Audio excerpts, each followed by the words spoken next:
Naaawa ko kay Mira, Mars. Paano niyo siya patutuloy? 1.9 ounce. Wala naman ako magagawa. Doon din naman pupunta ang lahat.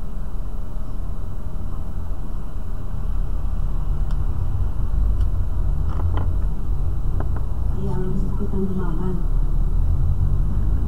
Kahit hindi na para sa'yo. Para sa anak mo. O tama ka. Hindi titigil si Ross. Hanggang hindi ka napapakulit. Pero kung tuloy ka ng laban, at least mapapatagal natin ang kaso. Saan tayo kukuha ng panggastos, Mas? Hindi na naman tayo sa ibang tao. Naghihintay tayo ng tulong mula sa ibang tao. At hanggang kailan sila tutulong. Okay na to, Mas. Okay na to. Nakapag-desisyon na ako.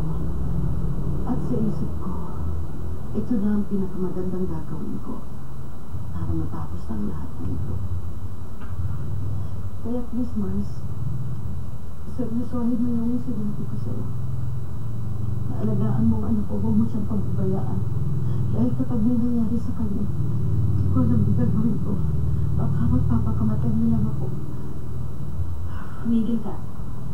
Tumigil ka talaga. Kagabi ka pa. Kung sobra ka na, ano-anong sinasabi mo? Tumigil ka nga. Sorry, Mars. Sorry.